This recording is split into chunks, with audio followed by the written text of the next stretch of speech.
Nossa, calor. Tá. Fazer a prece primeiro, aí eu já compartilho então, tá? Então vamos lá. Vamos elevando os nossos corações, os nossos pensamentos a Deus e ao nosso querido Mestre Jesus, agradecendo a oportunidade de estarmos aqui juntos novamente, mesmo que virtualmente, para aprender um pouco mais, para conversar a respeito dos ensinamentos e conhecer um pouco mais do nosso Mestre Jesus e dos ensinamentos que ele deixou para nós, nos aprofundarmos, refletirmos e internalizar as lições necessárias para a nossa evolução. Vamos envolver a nossa irmã Luzia, que vai conduzir a aula de hoje, e que possamos ter uma tarde tranquila, com muita saúde, com muita proteção para todos nós. Que assim seja, graças a Deus e graças a Jesus. Vamos lá, vou compartilhar aqui agora.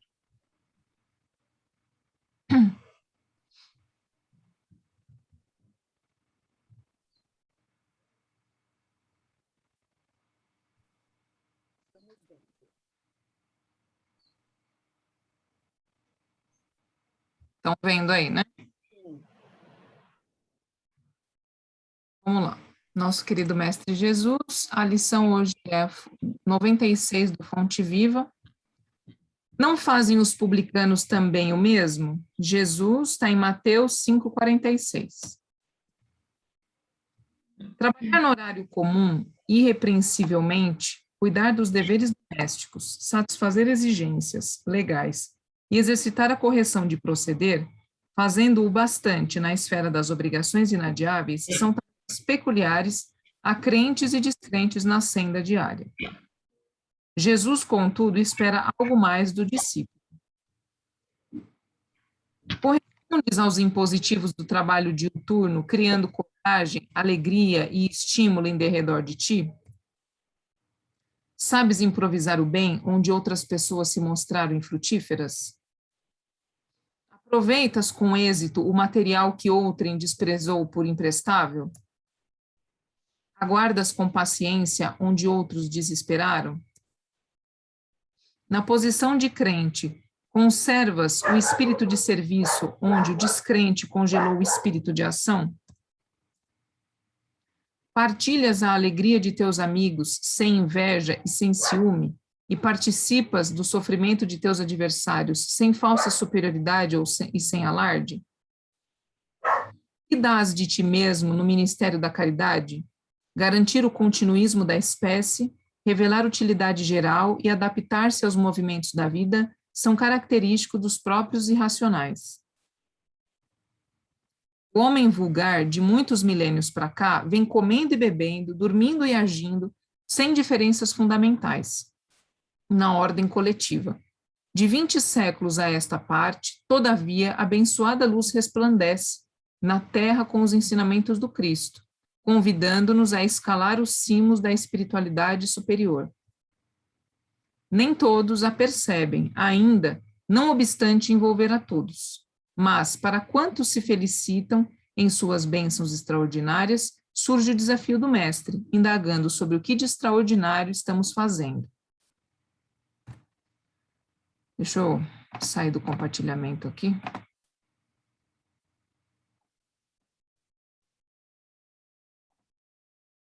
Então, a lição fala o seguinte, né, que as coisas usuais que a gente faz, a nossa rotina, os nossos afazeres básicos de todo dia, a gente faz, às vezes a gente entra numa rotina um pouco maçante, uma rotina um pouco cansativa, porque são os afazeres, as coisas que você tem que fazer. Mas e o que você faz além disso? Né? O que você tira de positivo das coisas adversas que te acontecem? O que você faz com as coisas com as situações onde todo mundo poderia se desesperar e talvez você haja com mais paciência? O que você faz de extraordinário, ele quer saber de nós. O que nós fazemos para mais? O que nós fazemos de diferenciado das pessoas que levam a vida simplesmente, né? A gente não está aqui para simplesmente levar a vida, a gente não está aqui para simplesmente sobreviver. A gente está aqui, não está aqui simplesmente existindo, a gente está aqui para evoluir, né? Estamos numa caminhada evolutiva, que faz parte. Mesmo que em algum momento você não queira fazer parte dessa evolução e você fale, aqui eu vou ficar, não vou sair, inevitavelmente, em algum momento, você vai ser obrigado a andar para frente, tá? Quando você para uma fila, né? Quando você está numa fila e você, por algum motivo, ou distraído, ou porque está viajando na maionese, a fila já andou na sua frente e você está ali. O que acontece quando você está parado numa fila? As pessoas começam, anda, olha, vai para frente. Olha, já andaram, olha, anda mais um pouco, né? As pessoas automaticamente te empurram, você tem que ir, não vai ter jeito, você vai ter que ir para frente. Senão, se você ficar ali, sabe o que as pessoas vão fazer? Vão passar pela sua frente e vão furar a fila na sua frente. E é o que acontece na vida. As pessoas passam na sua frente pela movimentação que fazem. E nisso não quer dizer que sejamos uns melhores que os outros, porque ele passou na minha frente melhor que eu. Não. Mas talvez ele esteja mais disposto a melhorar e mudar do que você. Então, a gente precisa fazer exercício diário todo dia. É repetitivo isso que a gente fala aqui. Mas é necessário, né? É necessário. A gente vê o progresso de uma criança, de um bebê, né? O bebê, ele sai da barriga da mãe, ele é totalmente dependente, você precisa adivinhar o que ele está acontecendo, se precisa trocar fralda, se precisa mamar, se está com cólica, está com dor de ouvido, está com dor de dente, tá nascendo dente, meu Deus, o que é, né? A mãe, ela já vem com intuições, já vem com insights e já tem que aprender ali na marra o negócio. E aí você vai vendo, né? Se de repente você convive com um bebê e que ele vai se desenvolvendo, você vai vendo a naturalidade da evolução daquela criança. Você vai vendo quando ele começa a prestar mais atenção em você, quando ele vai começar a engatinhar, quando ele vai começar a querer pegar os objetos, quando ele vai querer começar a comer, a degustar, a saborear os alimentos que você vai dar. Não é natural essa evolução? Inevitavelmente, você vai ver aquela criança crescendo e evoluindo em tudo na vida. Claro que é um progresso natural. Quando ele cria consciência, quando a gente cria consciência, cresce, vira adulto, a gente tem as nossas escolhas, né? Isso aqui eu não quero melhorar, aquilo eu quero.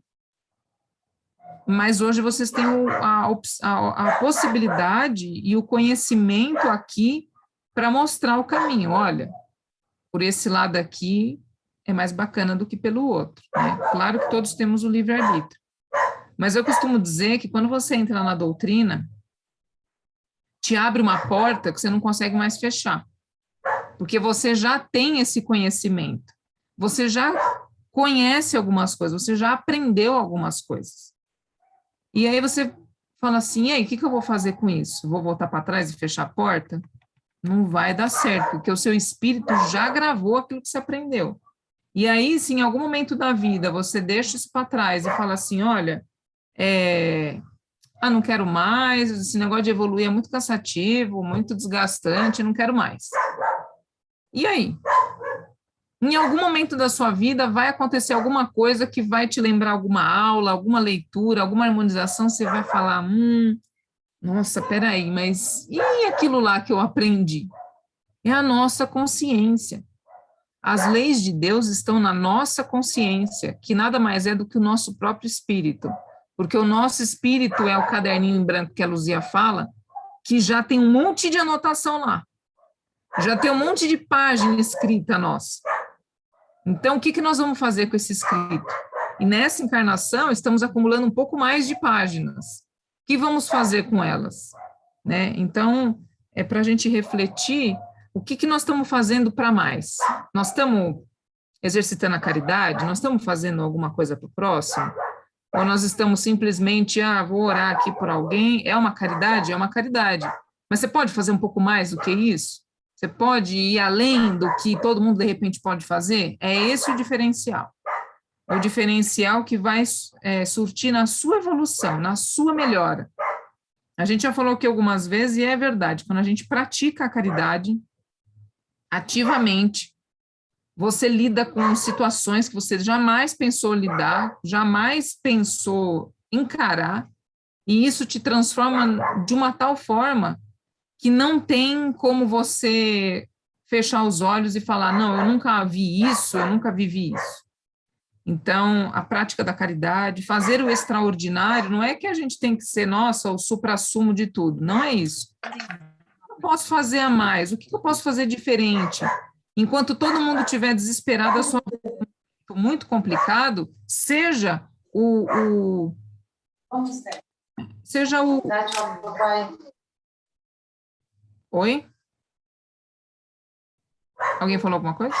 Não, estavam com o som ligado, agora já desligaram. Pode seguir. Ah, tá.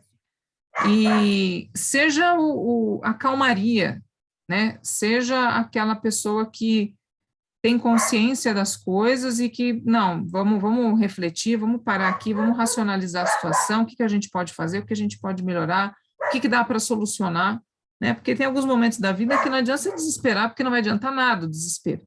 Só vai te piorar, só vai te prejudicar mais. Acho que era isso que eu queria passar para vocês. Se tiver alguém querendo falar sobre a lição. Oi, boa tarde, Rafael. Oi, Rafael. Olá, também. olá, boa tarde, pessoal. Tudo bem? Boa tarde a todos também. Mais ninguém?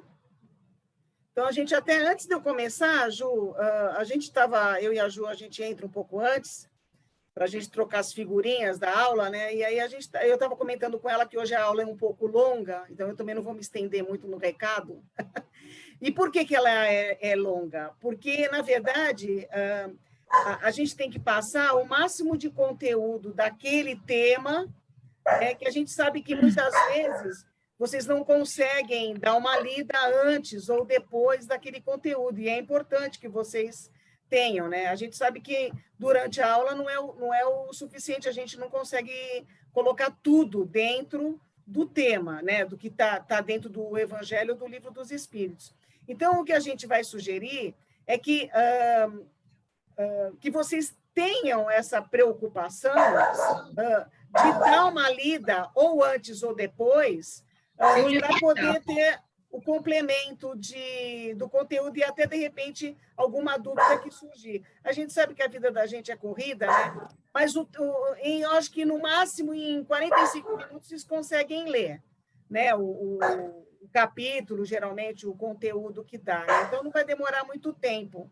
Então, a gente só dá esse incentivo, porque, na verdade, por mais que a gente tenta abranger dentro de uma aula, a gente sabe que não consegue.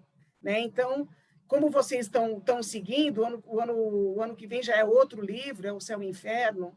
Então, vamos focar nesse que dá, né? Não que a gente não vá buscar outras informações durante os outros anos do básico, mas do curso, né? No desenvolver do curso. Mas esse primeiro realmente é o Evangelho e o Livro dos Espíritos. Tá bom? E o Evangelho vai ser a base para qualquer curso para vocês.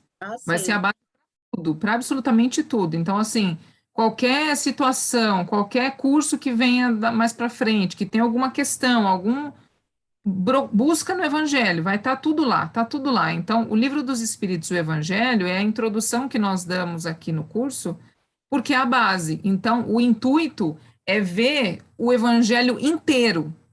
Então, assim, quem faz o Evangelho no lar, por exemplo, eu comecei a fazer aleatório e, de repente, eu falei, vou fazer em ordem. Então, eu estou terminando o Evangelho, porque você é uma forma também de você ver o Evangelho todo.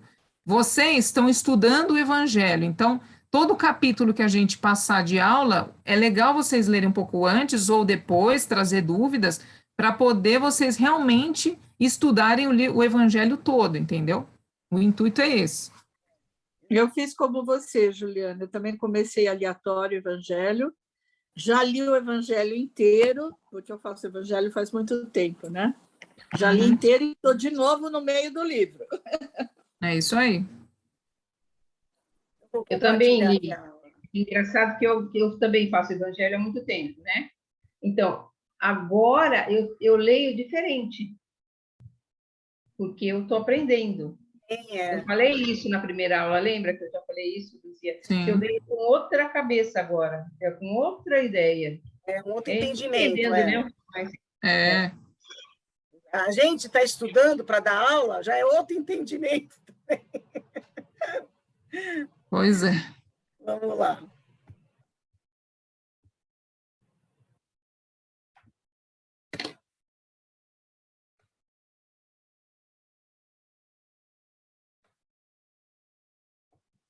Deixa aqui ampliar. Tá vendo aí? Tá tudo certo. Beleza, então vamos lá. Então a gente sempre começa com uma mensagem de Jesus: vinde a mim todos os que andais em sofrimento e vos achais sobrecarregado, e eu vos aliviarei. Mensagem de Jesus está no Evangelho de Mateus, capítulo 11, 28 a 30. Então, a gente vai, no Livro dos Espíritos, tratar da escolha das provas, que é o Livro dos Espíritos, o capítulo 6, Vida Espírita, são as questões 258 a 290. Então, vamos lá. Ensina o Espiritismo que os espíritos não ocupam perpetualmente a mesma categoria e que todos se melhoram passando pelos diferentes graus da hierarquia espírita. Isso a gente já sabe. Essa melhora efetiva-se por meio da reencarnação. A vida material é uma prova que lhes cumpre sofrer repetidamente, até que haja atingido a absoluta perfeição material. Livro dos Espíritos, a introdução no item 5. Então, qual é o objetivo? É a compreensão do significado das provas e da razão pela qual devemos tirar o máximo proveito. Isso é o que, na verdade, a gente tem que sentir toda vez que a gente tiver uma dificuldade, que ela vai nos ensinar. Enfrentando-as com dignidade, paciência, fé e resignação, com vistas a apressar o processo individual e intransferível da nossa libertação espiritual. Então, através das nossas provas e expiações, a gente vai subindo na escala evolutiva. Antes de começar nova existência corporal na erraticidade, o espírito escolhe o gênero de provas por que há de passar. E nisso consiste seu livre-arbítrio. Então, a gente escolhe, dependendo do nível evolutivo que nós estejamos. Que essa é a questão 258. E em que consiste? Antes de reencarnar, o espírito pode programar todos os pormenores da sua vida? Será que todos os detalhes são programados? O espírito, será que ele pode escolher apenas o gênero das provações? Ah, eu vou escolher essa, ou eu vou escolher aquela. Aí os espíritos respondem: nem todas as tribulações experimentadas pelo espírito encarnado foram por ele previstas. Lembra do livre-arbítrio? Então, a gente tem o livre-arbítrio. O espírito pode escolher apenas o gênero das provações.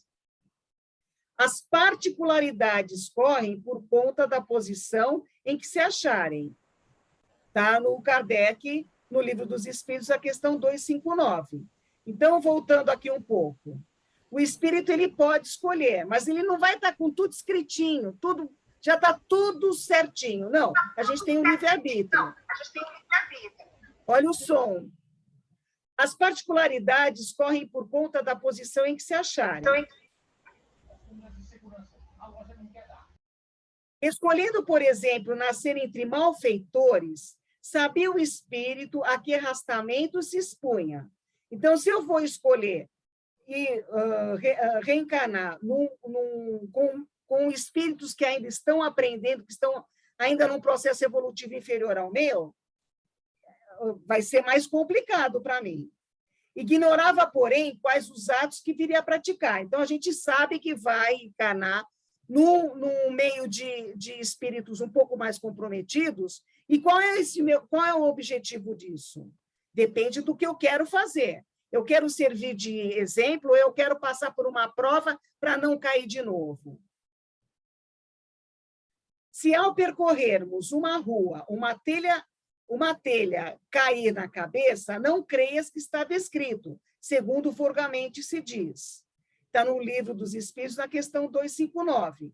Porque a gente escolhe as provas, a gente sabe que a gente vai tentar passar por aquela situação, mas a gente tem o nosso livre-arbítrio, então não está tudo fechado, porque a gente faz escolhas enquanto está encarnado. E aí tinha uma outra questão que eu também fui buscar, que me veio assim, né, na hora que eu estava elaborando a aula, era a questão da bala perdida. Então, que a gente fala que não tem bala perdida, tem bala achada, né? E aí eu fui me aprofundar mais, o que acontece? Quando existe uma bala, que você está num determinado processo, e você morre por uma bala que não tinha o grande objetivo de te atingir, porque você estava dentro de casa e essa bala foi te achar, é porque naquele momento você tinha que desencanar. E que foi elaborado daquela estrutura de ação para você desencanar. Então, não existe o vítimas, né?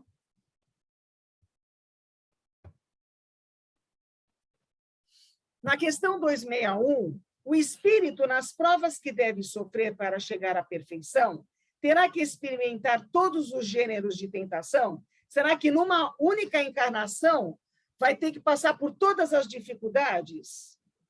Será que deverá passar por todas as circunstâncias que possam provocar-lhe o orgulho, o ciúme, a avareza, a sensualidade, tudo numa encarnação só?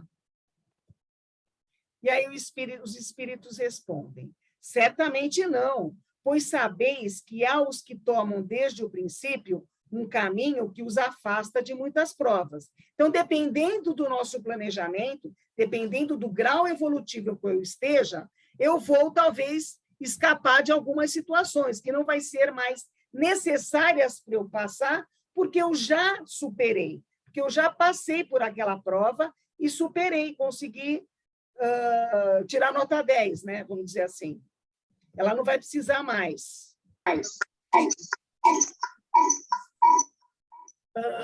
Sueli, eu acho que tem que deixar o seu som desligado, que talvez esteja ligado em 2 lugares e está dando... Tá. Obrigada. Mas aqueles que se deixam levar pelo mau caminho correm todos os perigos do mesmo. Então, se eu já passei por aquela prova, beleza, eu não vou passar de novo. Mas se eu estou ainda caminhando, pode ser que eu venha a passar. O espírito pode pedir a riqueza e esta lhe ser dada. Então, segundo o seu caráter, poderá tornar-se avarento ou pródigo, egoísta ou generoso. Então, eu posso pedir a riqueza na hora que eu estou lá elaborando a minha próxima encarnação, eu posso pedir para ser rico? Pode. Mas aí como é que você vai passar por essa prova? Ou ainda entregar-se a todos os prazeres da sensualidade.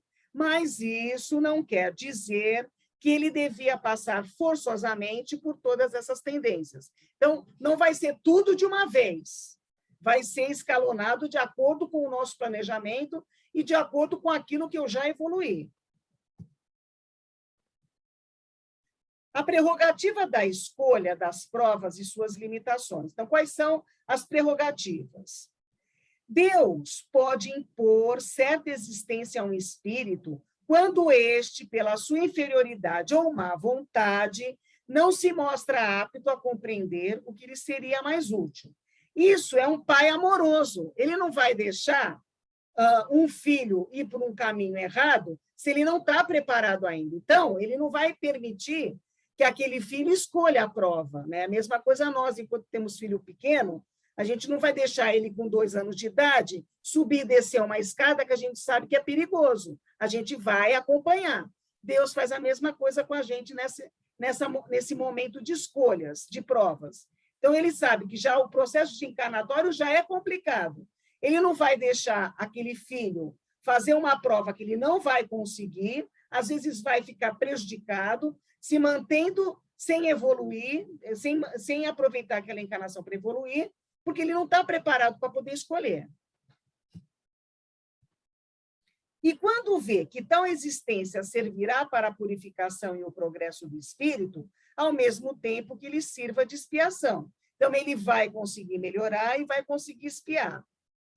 Está na questão 262. Então, Deus ele vai liberar você para escolher, desde que você esteja preparado. Deixa eu beber uma água aqui.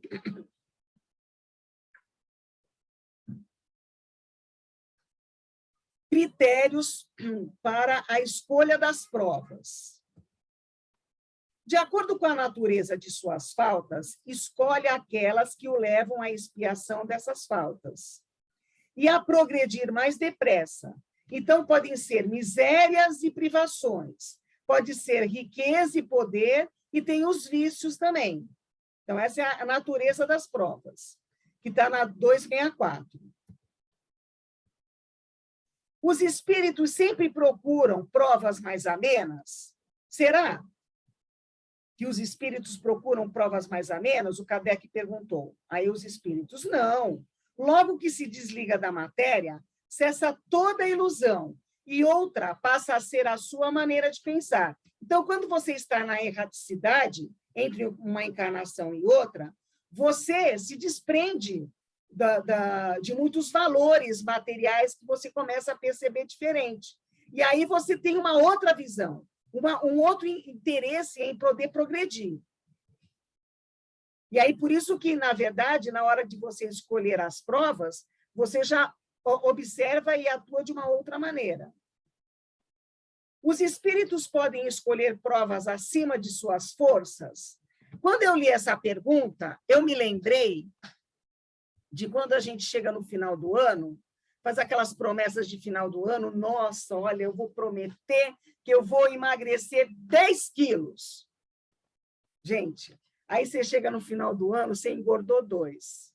Aí você fala, meu Deus, né? Então, é a mesma coisa lá no plano espiritual. Olha as provas que eu vou escolher, que tem que ser de acordo com a minha capacidade, com a minha força de vontade, né? Então, vamos ver o que os espíritos responderam. Sim, o espírito pode, às vezes, enganar-se e escolher uma prova que esteja acima de suas forças e sucumbir. Mas aí a culpa é de quem? A culpa é nossa, que colocou uma coisa maior do que a gente podia superar. Ou então que durante o processo que você estava lá na erraticidade, você achou que você podia. E aqui você acabou, no seu livre-arbítrio, fazendo escolhas erradas. Pode também escolher alguma que nada lhe aproveite. Como sucederá se buscar vida ociosa e inútil? Que está na questão 269 também. O espírito inferior, ignorante dessas leis, pouco cuidadoso de seu futuro, sofre maquinalmente a sua sorte. E o espírito adiantado inspira-se nos exemplos que o cercam na vida fluídica. Recolhe os avisos de seus guias espirituais. Então, mesmo que a gente tenha feito uma escolha de uma prova mais difícil do que a gente está conseguindo dar conta, se a gente conseguir ter essa visão de que a gente nunca está sozinho, que Deus sempre nos acompanha, que nós temos os nossos mentores, que a partir do momento que a gente faz oração, faz vibração, se aproximam os espíritos superiores, a gente pode dar conta, a gente pode superar essa dificuldade até no nosso planejamento. Essas condições boas ou mais de sua reaparição nesse mundo. Prevê os obstáculos, as dificuldades da jornada, traça o seu programa e toma fortes resoluções com o propósito de executá-las. Quando a gente está planejando alguma coisa, a gente sempre está cheio de boa vontade, cheio de confiança, de autoconfiança, que a gente vai dar conta, né? A mesma coisa lá na erraticidade, a gente faz esse planejamento e a gente acha que a gente vai dar conta, mas aí vem para cá e aí a gente sente uma certa dificuldade, mas a gente não vai dar conta a partir do momento que a gente se conecta com a espiritualidade superior e que eles nos auxiliam, dando, através das intuições, o melhor caminho. só volta à carne quando está seguro do apoio dos invisíveis. Então, a gente, na erreticidade, sabe que a gente vai ser ajudado, mas aqui, às vezes, a gente duvida. Que o deixam auxiliar em sua tarefa. Eles estão sempre nos auxiliando. Está no livro Depois da Morte, de Leon Denis. Em sua origem, o espírito é ainda inexperiente para escolher adequadamente as provas de sua existência. Logo no comecinho, né, que você está lá, surgiu simples e ignorante, ainda não pode escolher muito. Deus lhe supra a inexperiência, traçando-lhe o caminho que deve seguir. Então, Deus primeiro dá um empurrão, né? Fala assim, olha, vai por aqui que vai ser bom para você. E aí tem um trechinho do capítulo 18 do livro Ação e Reação. Associavam-se à grande comunidade de espíritos amigos em departamento específico de reencarnação, na qual centenas de entidades com dívidas mais ou menos semelhantes às deles também se preparavam para o retorno da carne. Então, estava um grupo ali se preparando. Abraçando, assim, trabalho redentor em resgates coletivos. E todos podiam selecionar o gênero de luta em que saldariam as suas contas? Perguntei ainda com natural interesse. Nem todos, disse Druso convicto. Esse é um trecho do livro, né? Aqueles que possuíam grandes créditos morais, só aqueles que possuíam grandes créditos morais. E qual acontecia aos benfeitores a que me reporto, dispunham desse direito. Assim é que há muitos vi, habilitando-se para sofrer a morte violenta, em favor do progresso da aeronáutica e da engenharia, da navegação marítima e dos transportes terrestres, da ciência médica e da indústria em geral. Então, eles vinham com uma missão. Verificando, no entanto, que a maioria por força dos débitos contraídos. Então, eles tinham coisas a resgatar e vinham também com essa missão. Então, iam aproveitar para os dois lados, consoante os ditames da sua própria consciência. Não alcançava semelhante prerrogativa, cabendo-lhe aceitar sem discutir amargas provas na infância, na mocidade ou na velhice. Através de acidentes diversos, desde a mutilação primária até a morte, de modo a redimir-se de faltas graves. Isso, então, está no livro Ação e Reação, no capítulo 18. É um trecho onde ele explica para o André aquele momento de planejamento. Parando aqui para alguma dúvida. Luzia, o fato é que todos, né, já que nós nascemos, qual que é a frase mesmo? Ignorantes. Simples e ignorantes. Simples e ignorantes. A gente tem que passar por todas as provas para ver se a gente vai aprender a prova, né? Não tem como. Isso. Todos vão ter que passar por todas as provas que, sei lá, que existem, sei lá o quê. É assim que funciona, né? Não tem outro jeito, né? É que nem uma escola, né? Todo mundo vai passar pelas provas da escola, né? Exatamente. E quem for esperto vai passar, vai mais rápido e etc. Né? É quem for bom aluno, né? Não é nem quem é esperto, é quem for bom aluno, quem conseguir... Não, esperto de estudar, né? Ah, dizer, sim. No sentido bom, né? Porque a gente sempre fala esperto no sentido ruim, né? Mas é dessa maneira mesmo. A gente vai ter que passar por várias situações para poder ver como é que a gente reage, como é que a gente vai ultrapassar aquela situação. Né? Pode ser que de primeira você já passe, então aí já se livrou daquela. Né? Então, é por esse caminho mesmo. A gente só vai conseguir se transformar em espírito crítico se você passar na verdade, se você fizer escolhas assertivas, né? Então, você vai fazendo escolhas certas, vai fazendo no seu livre-arbítrio só acertos. Aí você vai passando. Mas como a gente não consegue fazer sempre todos os acertos, então a gente comete um erro aqui que depois arruma ali, né? E assim vai. Mas o grande benefício de tudo é que, se você errou hoje, você pode acertar amanhã. Então, sim. Você não fica com aquele débito eternamente. Você tem a nova chance. E você não pode só fazer na teoria, né? Porque dizer, eu acho que se eu não passasse por aquela prova, eu superaria facilmente. Não, você tem que passar, né? Tudo é a prova presencial, não é a distância. Você tem que passar por ela mesmo, sentindo ela efetivamente, para poder saber se você realmente era capaz. Por isso que a gente comenta também dentro da doutrina, que fala que a gente não deve julgar.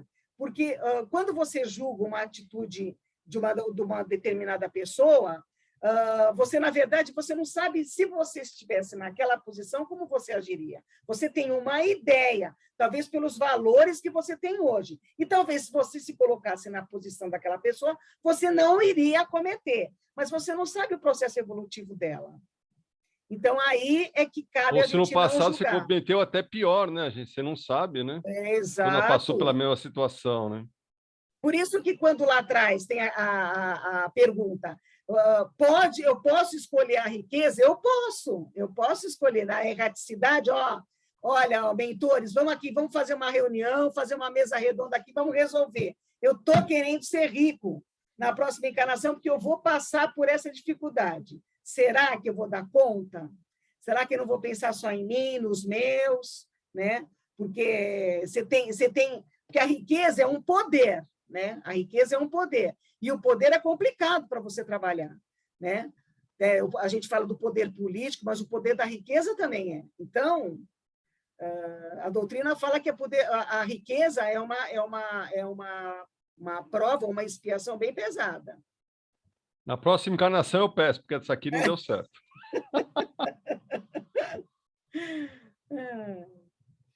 Então, vamos lá. Encarnação, a construção da encarnação. Espera aí que a Ju caiu, deixa eu colocar ela de volta.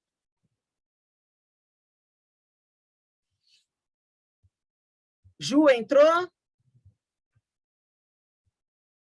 Deixa eu ver se a Juliana entrou. Entrou, Ju, né? Oi, eu caí porque caiu a luz aqui, mas eu estou no celular até conectar no computador. Tá bom. A Margarete colocou um comentário aqui no bate-papo.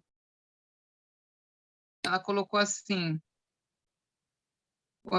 o fato é que eu não vou mais enxergar a morte do mesmo jeito. É isso, Margarete? Eu não tô vendo aqui, mas eu já tinha lido antes. Sim, sim. Porque você achar que toda morte tem um porquê, né? Uma razão de ser, né? É uma razão, né? Porque você pensa assim, morreu porque cumpriu o serviço, mas assim, a gente nunca sabe que serviço, né? Então,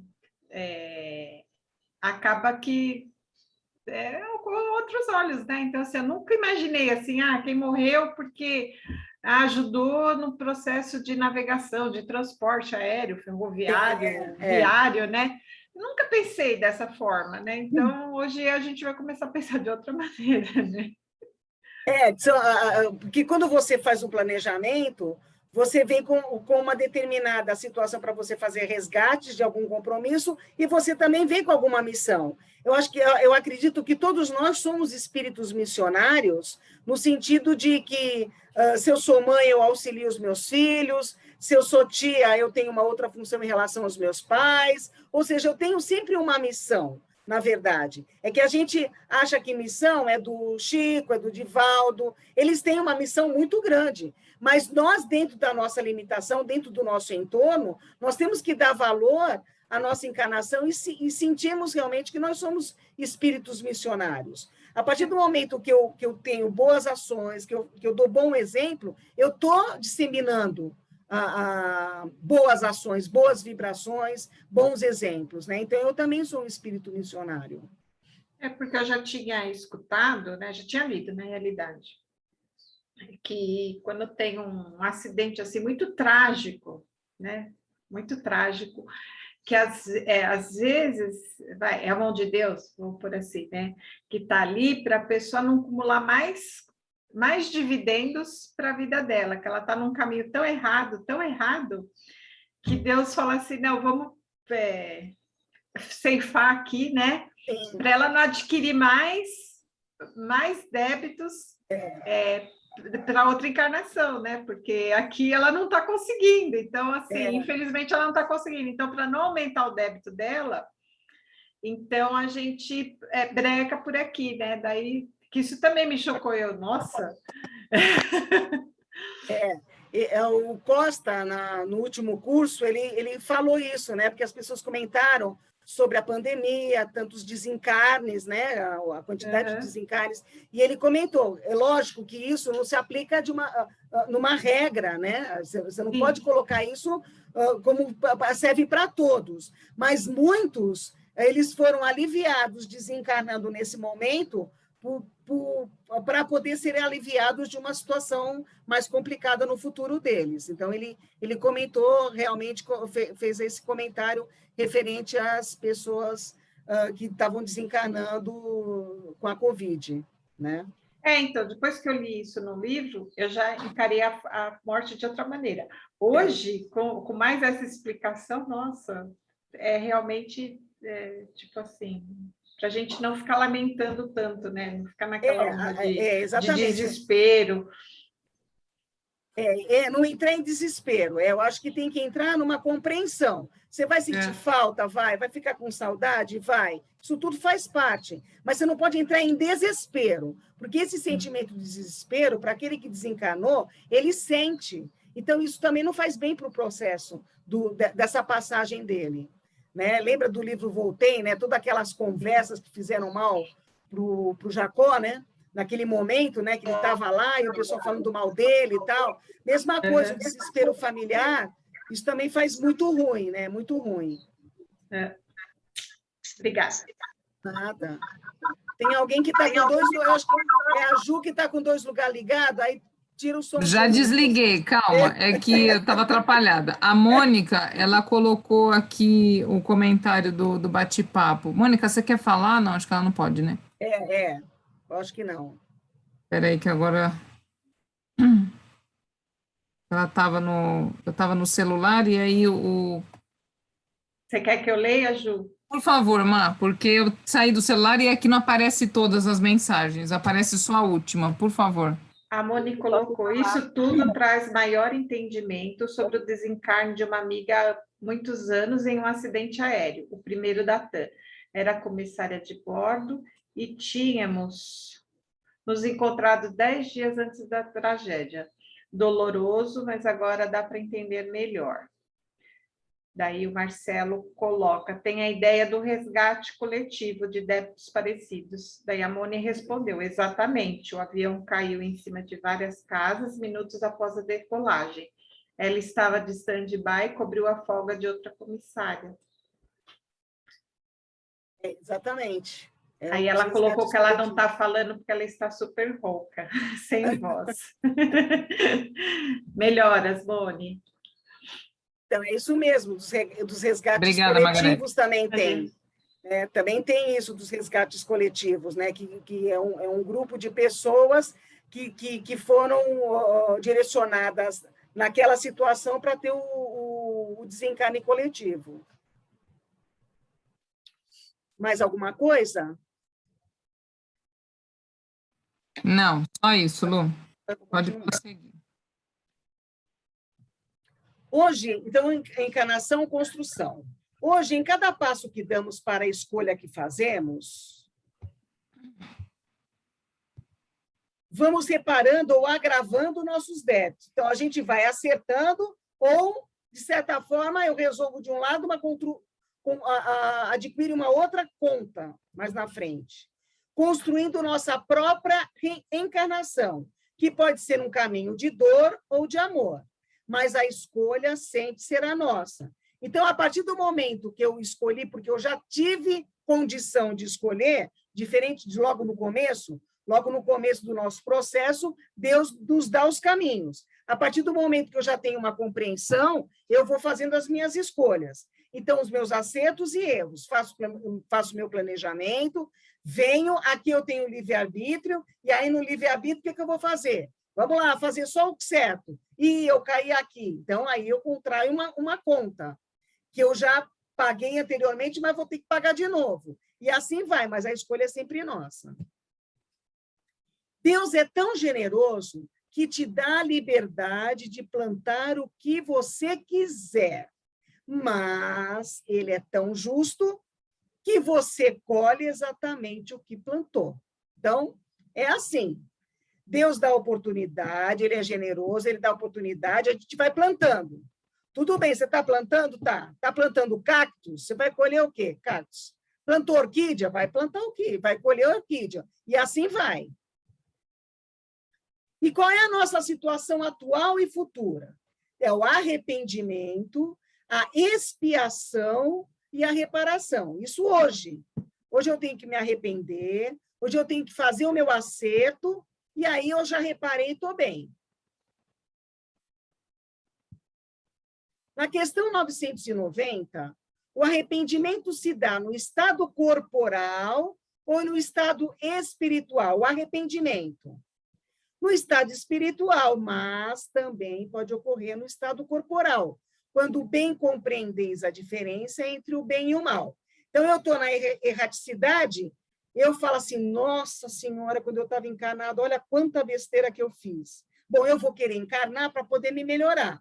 Mas eu estou aqui encarnada e eu vi que eu cometi um erro e eu falei, pisei na bola. Vou arrumar isso agora, vou arrumar isso hoje. Então, eu estou arrumando. E se eu conseguir resolver, eu não levo para o futuro.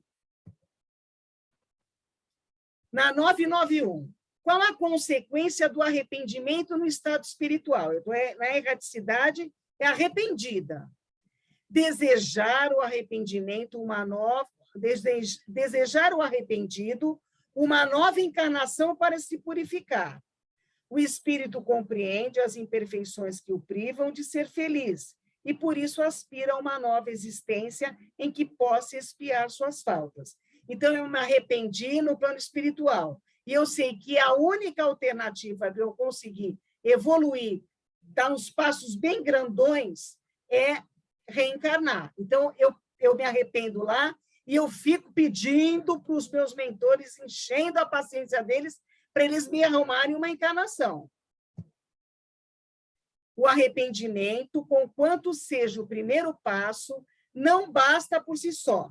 Ah, eu me arrependi e tal, e agora? Agora eu preciso refazer, expiar e reparar. Eu preciso passar pela situação difícil e consertar para o outro que ficou com o ônus da situação. Na 998, a expiação se cumpre, a expiação, o outro era o arrependimento, agora é a expiação, se cumpre no estado corporal ou no estado espiritual. A expiação se cumpre durante a existência corporal, mediante as provas a que o espírito se acha submetido e na vida espiritual pelos sofrimentos morais. Então, a expiação, ela pode se cumprir tanto na existência corporal, mas na erraticidade eu vou sentir aquele peso do meu erro, mas o acerto mesmo vai ser na existência corporal. Inerentes ao estado de inferioridade do espírito. Não existe castigo e nem recompensa. O que existe é consequência. Então, eu cometi um ato errado, eu vou ter que pagar. E depois da morte? Efetivamente, logo após a morte física, sofre a alma culpada minucioso processo de purgação, tanto mais produtivo quanto mais se lhe exteriorize a dor do arrependimento. Lembra da história do livro Voltei, né?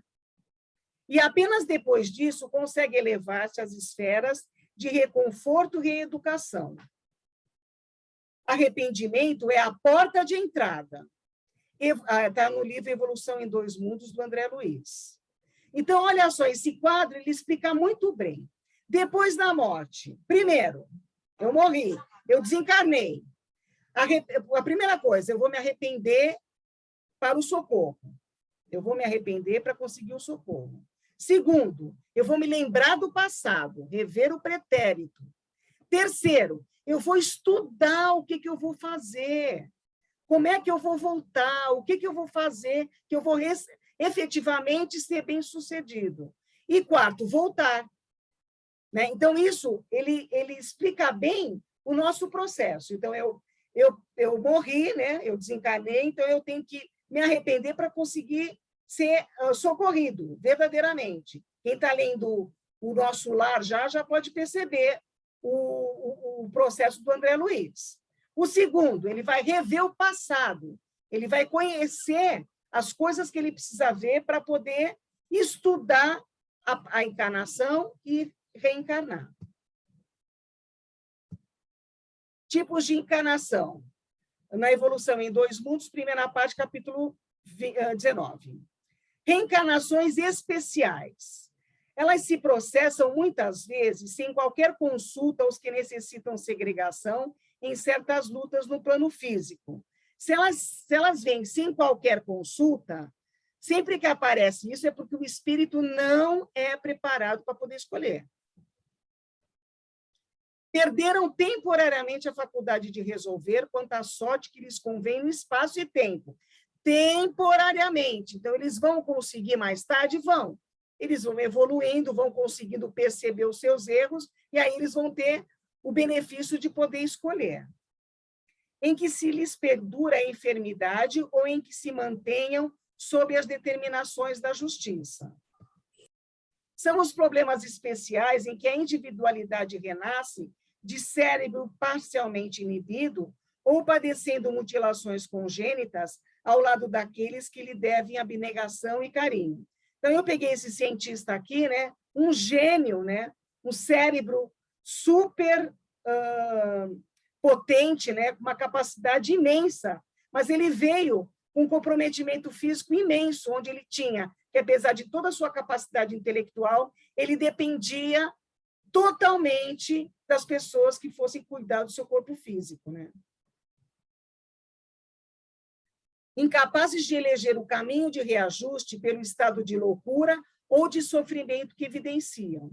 Semelhantes enfermos são decididamente internados na cela física como doentes isolados sob assistência precisa. Então, eles vêm com um comprometimento físico no lado mental também, pode ser físico ou mental, ou os dois juntos, para poder resgatar. Tem o restringimento do corpo físico, corpos, membros, órgãos, fibras e células são aí esboçados e estudados, antes que se definam os primórdios da rematerialização terrestre, porque, nesses casos em que a alma oscila entre méritos e deméritos, a reencarnação permanece sobre os auspícios de autoridade e servidores de justiça espiritual, que administra recursos a cada aprendiz da sublimação, de acordo com as obras edificantes que lhes constem do currículo da existência. Então, durante esse processo onde o espírito vai encarnar com uma dificuldade muito grande a nível de corpo físico ou mental, ele está sempre passando pela autoridade, né? Ele não está escolhendo, mas essa autoridade que vai organizar a reencarnação dele não vai colocar uma prova mais difícil do que ele vai conseguir superar. Desse modo, regressam ao berço humano, nas condições precisas, recolhidos a novo corpo, qual operário detentor de virtudes e defeitos a quem se concede novo uniforme de trabalho e nova oportunidade de reavaliação. Então, a cada reencarnação, a gente reencarna com um novo corpo físico, com determinadas limitações, que vai fazer com que a gente consiga evoluir no nosso processo. Está no livro Evolução em Dois Mundos. E aí tem essa mensagem de Chico, deixa eu jogar aqui para cima, senão eu não consigo ler. Você nasceu no lar que precisava nascer. Você vestiu o corpo físico que merecia. Mora onde melhor Deus te proporcionou, de acordo com o teu adiantamento. Você possui os recursos financeiros coerentes com as tuas necessidades, nem mais nem menos.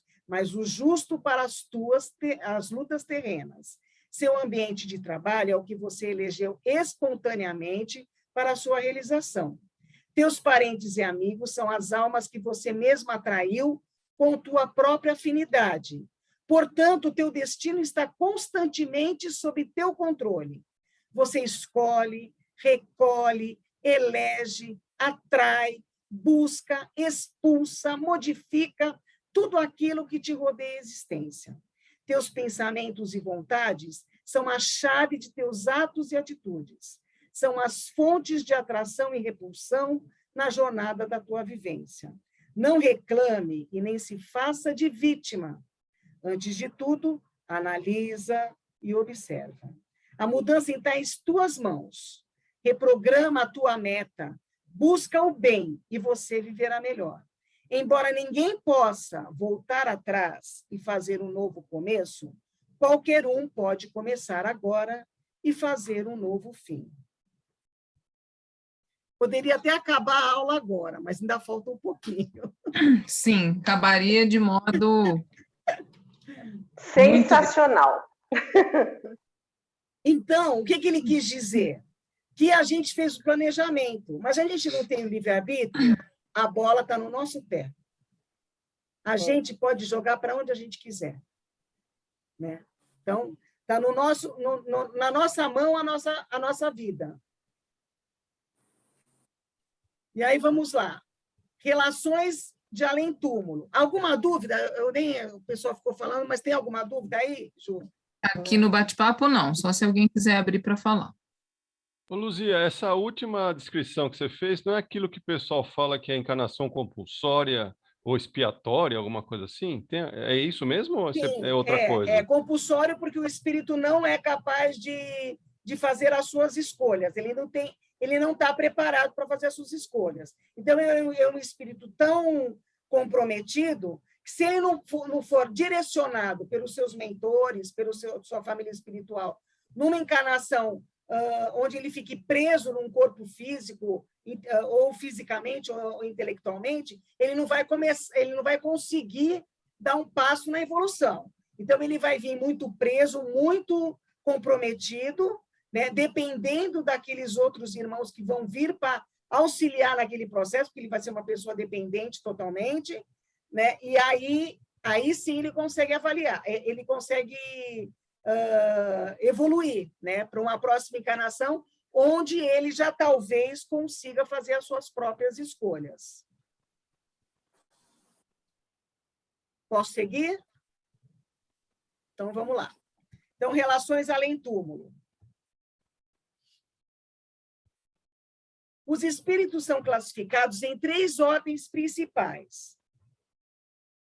Os espíritos puros, na primeira ordem, que os que já chegaram à perfeição. A segunda são os bons espíritos. Desejo do bem é predominante. E a terceira ordem são os espíritos imperfeitos. Predominam a ignorância, o desejo do mal e todas as paixões más, que lhes retardam o progresso. Aí vocês vão falar, nossa, não me enquadrei em nenhum.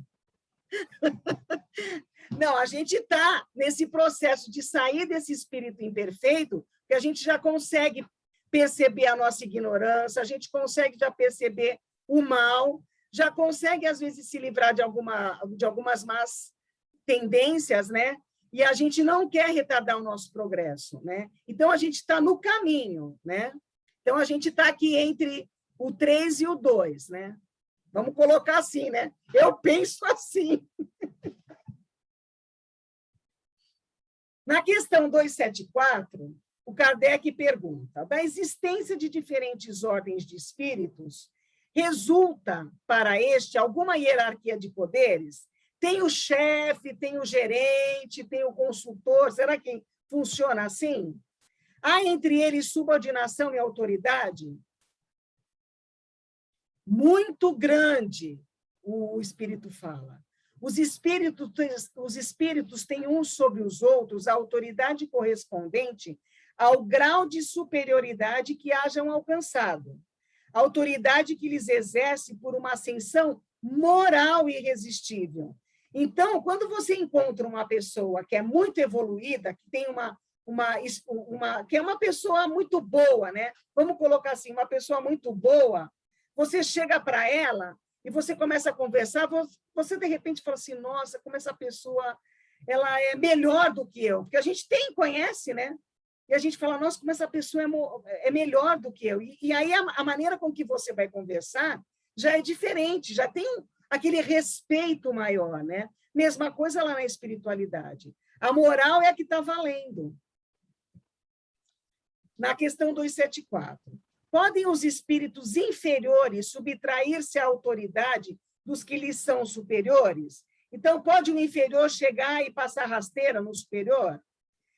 Aí o espírito fala, é irresistível. Então, a moral deles é tão superior que não existe essa possibilidade. Na 275. O poder e a consideração de que um homem gozou na Terra lhe dão supremacia no mundo dos espíritos? Não. Pois que os pequenos serão elevados e os grandes rebaixados. Não adianta você ser a rainha da Inglaterra, que quando ela desencarnar, vai ver o que está pegando é a moral. O que ela fez? Quais são a malinha dela cheia de caridade, de benevolência, de tolerância? Essa é a malinha dela. Lê os Salmos, o Espírito fala. Na outra questão, como devemos entender essa elevação e esse rebaixamento? Não, sabeis que os espíritos são de diferentes ordens, conforme seus méritos. Então, a elevação e rebaixamento é de acordo com a sua graduação moral. E aí entra na ordem. Pois bem, o maior da Terra pode pertencer à última categoria entre os espíritos, ao passo que o seu servo pode estar na primeira.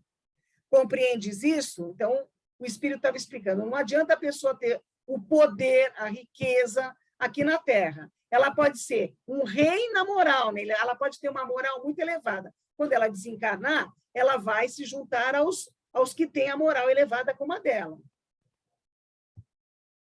Disse Jesus, aquele que se humilhar será exaltado, e aquele que se exaltar será humilhado. Na questão 276, Kardec pergunta, aquele que foi grande na Terra e que, como espírito, vem a achar-se entre os de ordem inferior, experimenta com isso alguma humilhação? Então, ele desencarnou rei, e aí, quando chegou lá na espiritualidade, o que ele encontrou, né? Às vezes, bem grande, mormente, se era orgulhoso e invejoso.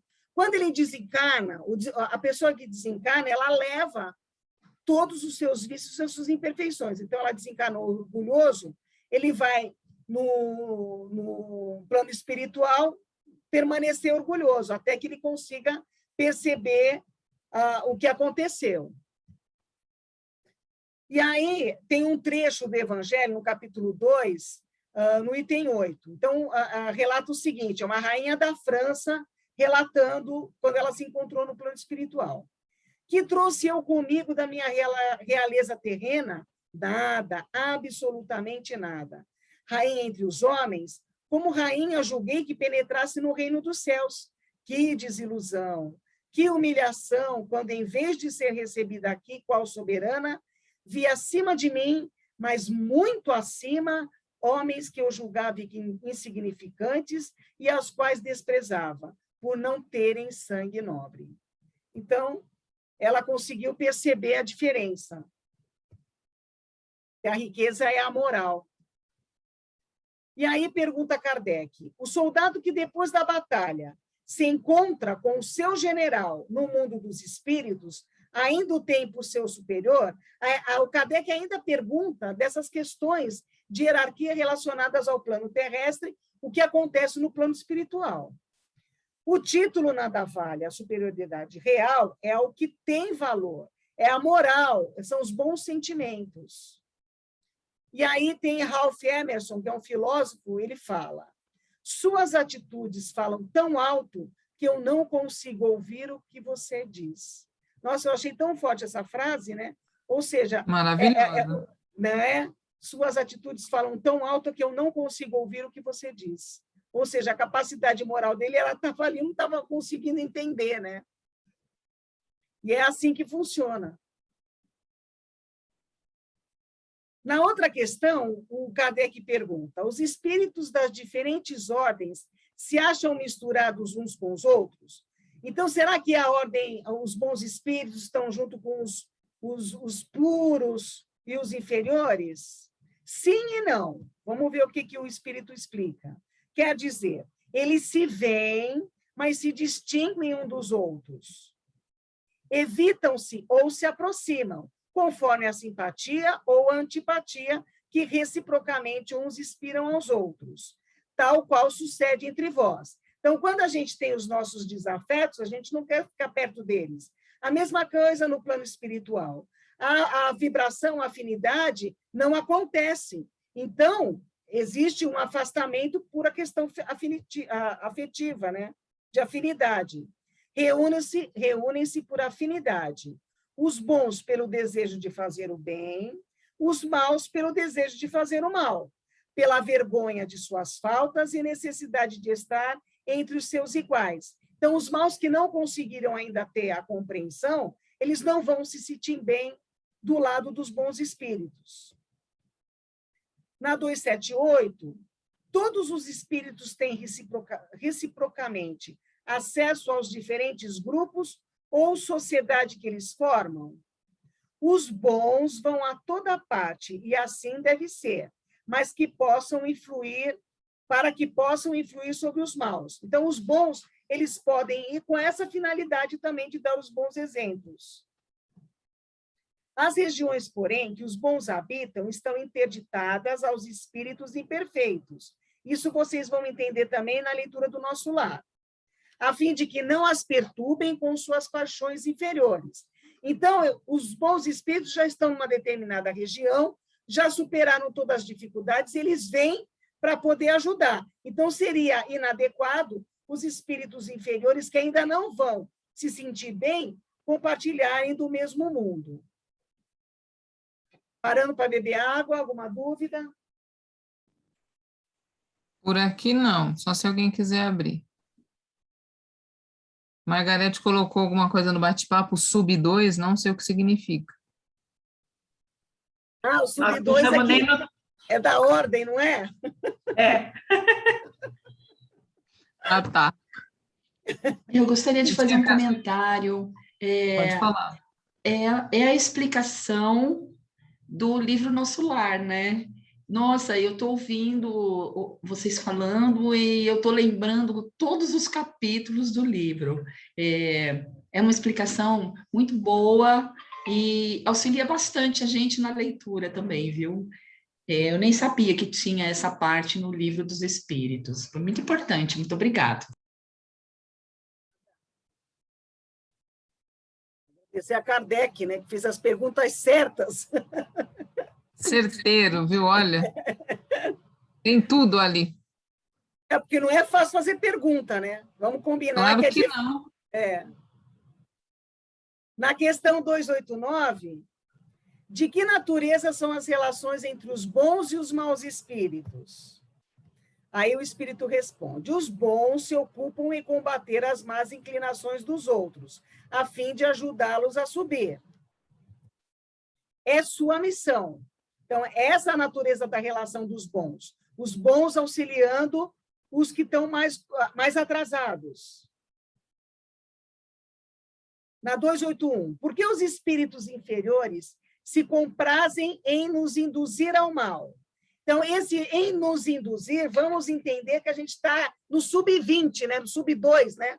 Que nem diz a Margarete. A gente já está um pouquinho, né? A gente já consegue entender qual é o caminho que eu não devo ir. Mas aí vem os outros e ficam tentando, né? Pelo despeito que lhes causa o não terem merecido estar entre os bons. Então, ou seja, eles querem nos puxar para o lado deles porque eles não conseguiram ainda evoluir. Mas aí nós, resistindo, vamos dar os bons exemplos, vamos servir de missão para eles. Querem que os outros experimentem o que eles próprios experimentam. Isso não se dá também entre vós outros? É a mesma coisa que acontece aqui, né? A gente já sabe qual é o caminho certo, mas a gente conhece muita gente que quer nos puxar para o lado errado. Na questão 282, como se comunicam entre si os espíritos? Eles se veem e se compreendem. O fluido universal estabelece entre eles constante comunicação. É o veículo de transmissão de seus pensamentos. Então, é o fluido universal que faz com que venha através do pensamento, que seja de veículo para transmitir o pensamento, que liga a todos os mundos e permite que os espíritos se correspondam. Então, que liga a todos os mundos. Na questão 283, podem os espíritos reciprocamente dissimular seus pensamentos, que nem nós fazemos aqui? Podem ocultar-se um dos outros? Vamos ver. Não. Para os espíritos, tudo é patente, é claro. Não dá para colocar máscara nenhuma. Ali fica tudo transparente. Sobretudo para os perfeitos. Podem afastar-se um dos outros, mas sempre se veem. Isto, porém, não constitui regra absoluta. Porquanto certos espíritos podem muito bem tornar-se visíveis a outros espíritos, se julgarem útil fazê-lo. Na questão 284, como podem os espíritos, não tendo corpo, comprovar suas individualidades e distinguir-se dos outros seres espirituais que o rodeiam? Então, está todo mundo na erraticidade. Como é que eu vou determinar a individualidade? Comprovam sua individualidade pelo perispírito, que os torna distinguíveis um dos outros, como faz o corpo entre os homens. Então, e o perispírito dos espíritos puros, ele é mais fluídico. Dos bons já é mais denso, e assim vai. À medida do processo evolutivo, a composição do perispírito, que é um corpo, ele vai ficando mais fluídico. Na questão 285, os espíritos se reconhecem por terem coabitado a Terra? O filho reconhece o pai, o amigo reconhece o seu amigo? Será? Perfeitamente, e assim de geração em geração.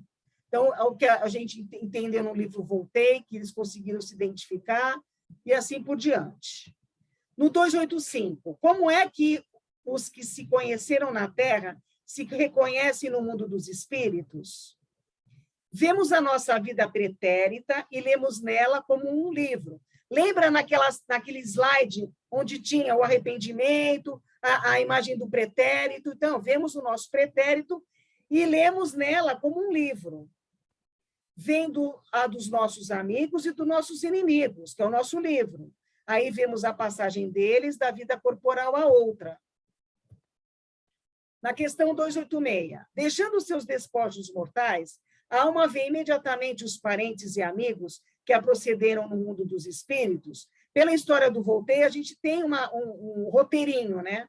Imediatamente, ainda que não é o termo próprio, não foi imediatamente. Como já dissemos, é-lhe necessário algum tempo para que ela se reconheça a si mesma e alije o véu material. Tem uma história, eu não sei qual é o livro, eu não me lembro, talvez a Ju se lembre, que uma moça desencarnou e tinha um noivo. Foi você que contou já essa história aqui, não foi, Ju? Não, eu? Não. Não, né? Acho que então, não. Continua aí para ver se eu lembro.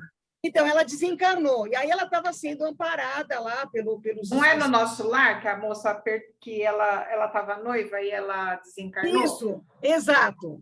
E aí o noivo estava do lado. Aí, quando ela teve a consciência e ela olhou para o noivo, ela falou, nossa... Aí ela voltou a ficar perturbada, porque ela falou assim, nossa, eu estou vendo o meu noivo, e ele já morreu, porque ela não tinha a consciência de que tinha morrido. Então, nesse caso, ela tinha que esperar um pouco mais para poder ver os seus entes queridos, porque naquele momento ela ia ficar perturbada. Então, para cada espírito, de acordo com o seu entendimento, o seu processo de evolução, vai ser dada essa orientação. Senão, os espíritos vão ficar perturbados. Mesmo aquelas religiões que falam que quando você morre, é o descanso eterno. A pessoa acha que vai dormir o resto da vida, vai ficar dormindo, né? Então, para cada situação, vem uma explicação, um entendimento. Oi? Só rapidinho. A primeira vez que eu fui no velório, que eram de pessoas espíritas, né?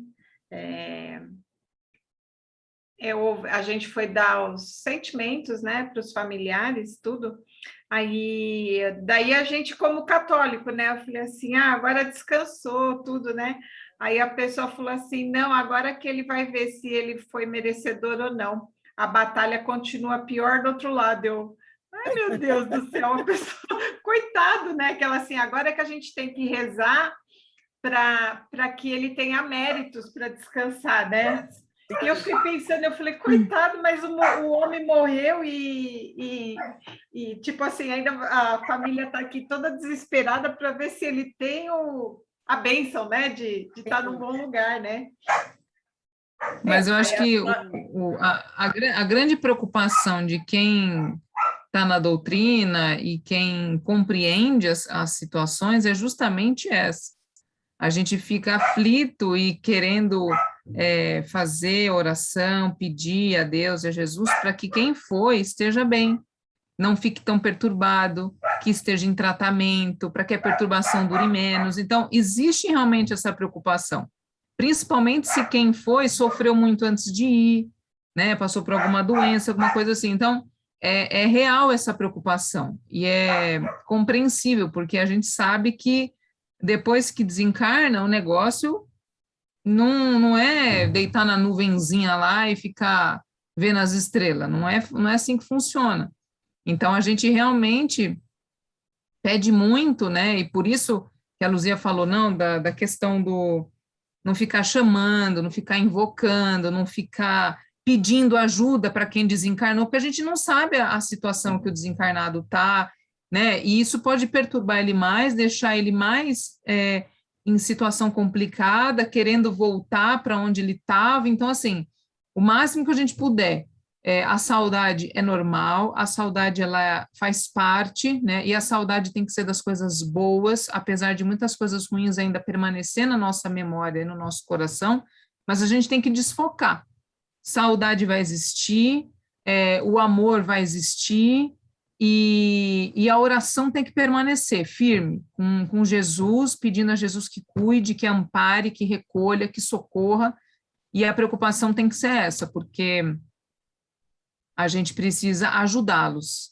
E eles também não gostam de nos ver em sofrimento. Então, a gente tem que erguer a cabeça, passar o luto que temos que passar no momento certo, não pode se estender muito certas coisas também. Então, com a doutrina, com essa compreensão, a gente precisa trabalhar isso na gente.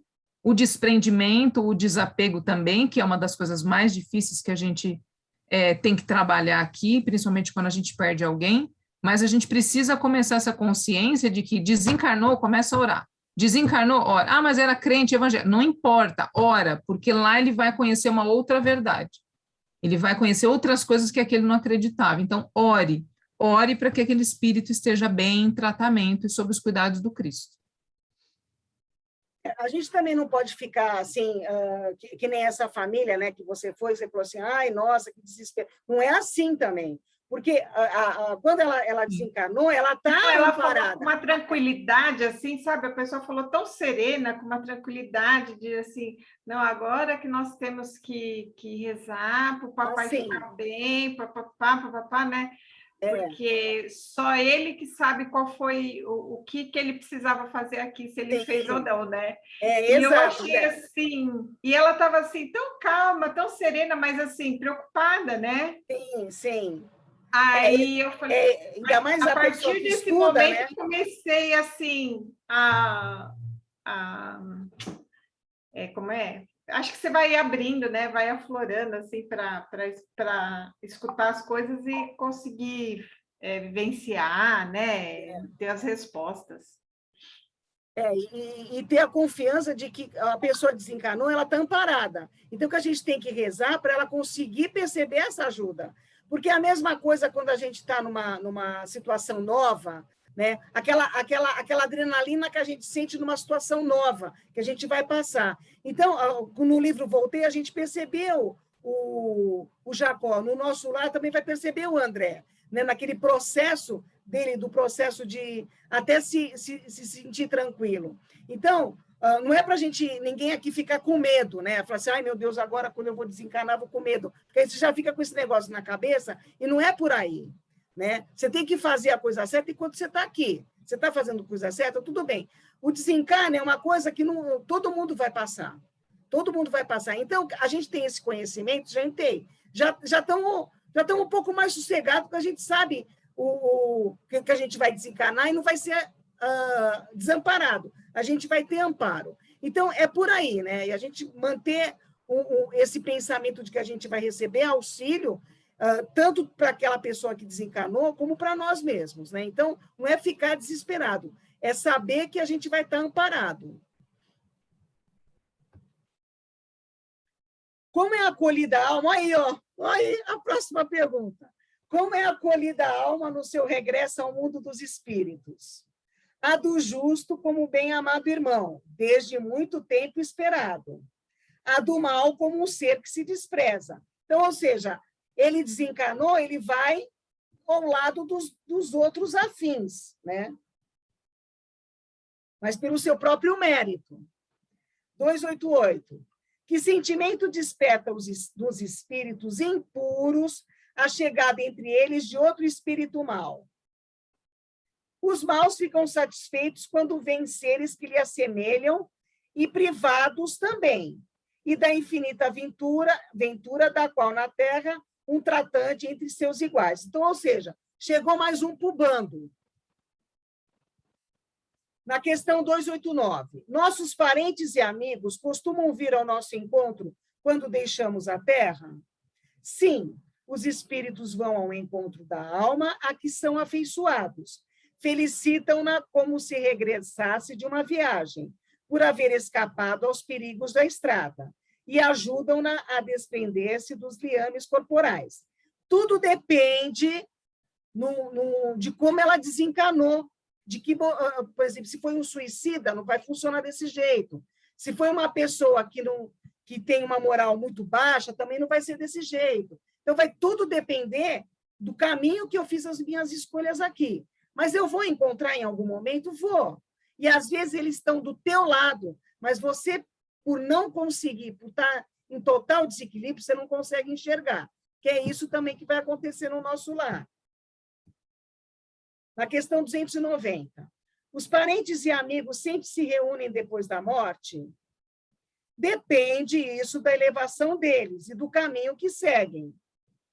Procurando progredir, se um está mais adiantado e caminha mais depressa do que o outro, não podem os dois conservar-se juntos. Então, se um já está na segunda ordem e eu estou ainda na terceira, eu posso me encontrar? Posso, mas não vou conseguir conviver durante muito tempo, porque eu ainda preciso evoluir um pouco mais. Mas vai ter esse encontro, vai ter os encontros. E, na verdade, o fato de eu necessitar progredir vai ser mais um incentivo para eu poder me encontrar mais vezes. Ver-se-ão de tempos a tempos, mas não estarão reunidos para sempre, senão quando puderem caminhar lado a lado, ou quando se houverem igualado na perfeição. Mas vocês lembram que lá atrás, nos slides anteriores, a gente consegue se comunicar através do pensamento, através dos mundos, né? Então, o que é essa comunicação dos pensamentos? É a oração, é a prece, é aquela intuição que você recebe, de que parece uma mensagem que recebeu. A mesma coisa acontece na erraticidade. Alguma dúvida? O Marcelo falou aqui que já está com medo de cair da ponte do Jacó. É só nada, isso. Cadê o seu mentor? Você não agradece para ele sempre? Fala para ele ficar junto. Ele está Aqui sempre a ponte é junto. estreitinha, né? Tipo slackline, você tem que ficar equilibrando assim. Aí é fácil cair, né? Tem que Olha, torcer eu acho que a gente está mais para slackline aqui, viu? Pode também, é crer. verdade. Equilibrar o tempo inteiro. Luzia, Oi. você citou uma coisa que realmente eu tenho uma dúvida. Nos livros que a gente lê, no Voltei, agora no Nosso Lar, eles não citam os nossos mentores, dizendo assim que a gente foi acompanhado por eles ou que a gente chegou lá e encontrou e reconheceu. Existe alguma lei que diz que a gente não pode reconhecer?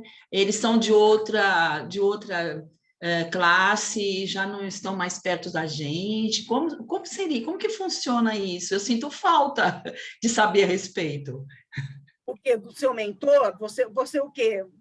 Você duvida que existe alguém do seu lado, um espírito? Não, muito pelo contrário. É que eu acho assim, nesses livros, eles não falam assim, por exemplo, o André Luiz, em momento algum ele citou assim, eu reencontrei o meu mentor. Ele fala de Sim. amigos, de pessoas que ele já tinha conhecido na Terra, etc., mas não, quando ele estava encarnado, mas ele não cita assim o mentor, mesmo o Jacó não fala sobre isso, né, também. E eu fico, não que eu duvide, muito pelo contrário, mas por que não se comenta a esse respeito nos livros? Eu não sei se por eles serem espíritos ainda aqui, nos livros, ele no plano espiritual, no plano terrestre, ele não era espírita, então ele não tinha essa compreensão, então ele não podia passar essa mensagem enquanto encarnado, porque ele não tinha esse entendimento. E dos livros eu também não consigo me lembrar se tem alguma menção dentro dos livros do André Luiz. Você sabe, Ju? Dentro dos livros do André Luiz, não. O que a gente sabe é do Divaldo, que é a Joana de Ângeles, e do Chico, que é o Emmanuel. Né? Então, eles sim citam, eles que auxiliam no processo de psicografia, de orientações, de palestras, né? Então, mas nos livros da doutrina e os livros da série André Luiz, eu não lembro deles terem comentado, mas o que eu assim reforça essa questão dos mentores é que tanto o Jacó, quando estava desencarnado, quem ele teve por perto? A filha. Mas ele não era só a filha, tinha um outro, que eu não me lembro quem era o nome. Tinha um outro que estava acompanhando todo o processo do desencarne dele. Que eu acho que aquele seria um dos mentores, né? Porque o que é um mentor? O mentor é um espírito ainda em processo evolutivo. Ele está um pouquinho melhor que nós? Sim, ele está um pouquinho melhor que nós, mas ele precisa nos auxiliar, então ele nos acompanha para poder servir para ele, o processo evolutivo, e nos auxiliar no nosso. Né? Então, podem ser espíritos familiares, podem ser espíritos ligados a uma necessidade de afinidade, que é só afinidade, não tiveram ligação carnal, né, familiar aqui, são espíritos determinados que podem servir como mentores, mas nos livros realmente não tem, da série André Luiz não tem. No André Luiz tem, se você puxar os do Divaldo, do Manuel Filomeno, que fala de obsessão, também em momento algum o Manuel fala, quando eu era encarnado, meu mentor, encontrei meu mentor aqui. Não existe isso. Pelo menos até agora eu não achei nenhum tipo de informação dessa forma. Na verdade, eles focam no aprendizado, né? Eles focam no ensino. Então, o que o Manuel Filomeno traz para nós, no do Divaldo? Questões sobre obsessão. O que leva, quais são os tipos, como é que a gente faz para se tratar, como é que a gente faz para ajudar, e os benfeitores, etc. e tal. Então, me parece, assim, né, que se eles assim numa psicografia sobre os próprios mentores, pareceria uma coisa um pouco egoísta, né? De falar assim, peraí, deixa eu falar aqui que eu encontrei o meu mentor, que a gente bateu um papo. Não acredito que esse é o foco, entende? O que eles deixam claro é que existem os benfeitores que estão ao nosso lado, que você, por uma prece, um pensamento, você atrai eles para perto de você quando você precisa de ajuda, eles estão sempre ajudando você na caminhada, mas o que a gente tem notório é que a Lu falou do Divaldo com a Joana e o Chico com o Emmanuel. Então, são espíritos missionários que precisam de um espírito um pouco mais superior para auxiliá-los na caminhada deles, mas de outras psicografias, a Ivone Pereira, talvez vocês vejam mais latente, porque a Ivone, os livros da Ivone não são psicografados, ela escreve, né? Não existe uma psicografia, e ela fala desde o primeiro livro que vocês vão ler, que foi o primeiro que eu li, Recordações da Mediunidade, ela fala do Charles, que é o mentor dela. Inclusive, quando ela começa a contar a história dela com o Charles, ela fala, olha, nos livros eu vou dizer nós, porque ela fala como ela e o mentor com uma só pessoa. Então, ela não fala eu e o Charles, ela fala, nós tivemos em tal esfera, nós tivemos em tal região, nós fizemos isso, nós fizemos aquilo. E aí, às vezes, ela fala, não, porque o Charles contou para mim alguma existência, barará, barará. Então, esse é o único que você vai ver que ela vai falar nitidamente do mentor dela. Só que ela está como encarnada, escrevendo, né, os livros que ela escreveu, e numa lucidez muito grande de tudo que ela lembra, nos desdobramentos, dos transportes que ela fazia. É sensacional, Ivone Pereira, eu adoro. É incrível a história. Tinha um slide anterior que falava da construção das encarnações e que fala que, enquanto ele está no processo de encarnação, ele só vai encarnar quando ele tiver certeza de que ele está sendo acompanhado. E esse acompanhamento, quem é? É o mentor. E no Livro dos Espíritos não cita essa nomenclatura, mas fala que o espírito ele se sente seguro quando ele tem a certeza de que ele vai ser acompanhado por os espíritos superiores. Isso está no Livro dos Espíritos, que tem até num dos slides aqui, mas não como palavra, como mentor, né? Que os católicos falam que é anjo da guarda, né? Mas uma coisa importante para a gente falar também do mentor, o mentor não está do lado direto, viu? Porque ele também tem que evoluir. Então, ele está na hora que a gente pede, na hora do sufoco, na hora que a gente está agradecendo, né? Espero que ele esteja agora aqui me auxiliando a dar aula. Mas, ou seja, com certeza está, sim. Então, é nesses momentos, né, que eles se apresentam, né? Eles não estão ao nosso dispor, né? Eles estão nos momentos necessários. E outra, né, Lu? A gente não tem um mentor exclusivo nosso, ele é só nosso e de ninguém. Ele tem outras coisas para fazer também, porque a humanidade é grande, não? Então, precisa distribuir o trabalho aí. Então, justamente o fato de Deus confiar a nós as missões e as questões que a gente se compromete, o mentor está para auxiliar e orientar, mas a gente tem que ter a nossa caminhada própria e caminhar na evolução, porque não dá para o mentor ficar de babá o tempo todo. Ele vai auxiliar e orientar e resolver outras coisas com outros protegidos dele também. Então, não é exclusivo nosso. Olha, Juliana tem um mentor só dela. Não, esquece isso. E às vezes tem mais de um, né, Lu? Sim, e tem mais de um. E eles têm uma subordem também. Então, tem o mentor e tem o que está fazendo estágio, né? Que está sendo orientado para saber como é que vai orientar, vai acompanhar, né? Então, tem essa hierarquia lá também. E eu acho que também é interessante comentar que o mentor não está para passar a mão na nossa cabeça, não. Vocês viram a Joana de Ângeles e o Emanuel só ralando lá nos orientados dele, né? Puxar a orelha mesmo. Se vocês já viram o meme do Batman dando um tapa na cara do Robin, é tipo aquilo. Se a gente acorda. Vamos trabalhar, você está muito molenga, né? Vai evoluir, meu filho. Tá mais para isso aí, viu, Marcelo? E o livre-arbítrio é nosso, né? Ele está do lado, ele só está intuindo, mas se eu não estou escutando, o problema é meu. Só vendo a gente errar, quantas encarnações fazendo sempre a mesma coisa, né? Pô, quando é que você vai mudar isso, né? Ele deve até pedir para mudar. Eu falei, deixa eu fazer isso, muda esse assistido. Cansei desse aí, me dá o melhorzinho. Então, vamos lá, para finalizar, as portas celestes.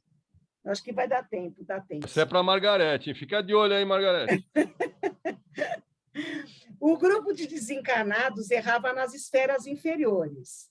Integravam-nos alguns cristãos de escolas diversas, estranhando a indiferença do céu, onde os anjos e tronos, os arcanjos e gentios do paraíso, que não se apresentam para recebê-los. Em torno, sempre a neblina espessa e penumbra indefinível, onde o refúgio da paz, o asilo de recompensa, longos dias de aflição em jornadas angustiosas, depois da surpresa, a revolta, após a revolta, a queixa, fim da queixa, veio o sofrimento construtivo e com esse surgiu a prece. Em seguida, a oração, eis que aparece a resposta. Iluminado o mensageiro, em vestidura resplandecente, desafia a sombra da planície, fazendo-se visível em alto cume. Prosternam-se os peregrinos à pressa. Seria o próprio Jesus? Não seria? Antes da perturbação que os acometera, o emissário tomou a palavra e esclareceu o fraterno. Paz em nome do Senhor, a quem endereçaste o vosso apelo. Vossas súplicas foram ouvidas. Que desejais? Anjo celeste, falou um deles, pois não vês? Estamos rotos, exaustos, vencidos, nós que fomos crentes fervorosos no mundo. Onde se encontra o Redentor que não nos salva? O príncipe da luz que nos deixa em plena treva. Que desejamos nada mais que o prêmio da luta. Não pôde prosseguir.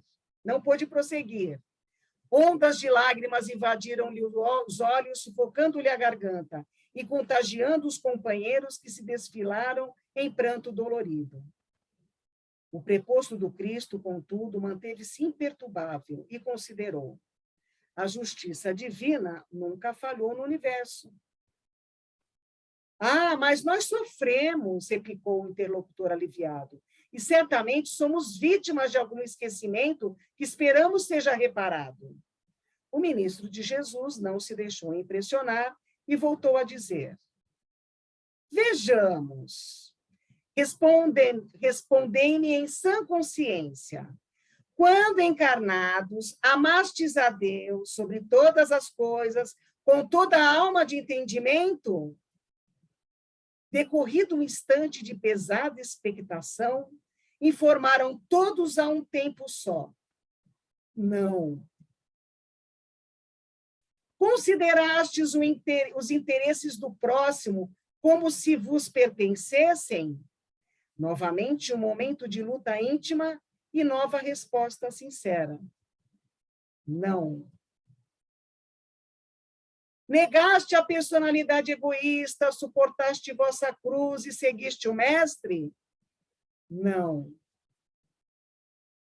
Colocaste a vontade divina acima de vossos desejos? Não. Fizeste brilhar em vós na terra a luz que o céu vos conferiu? Não.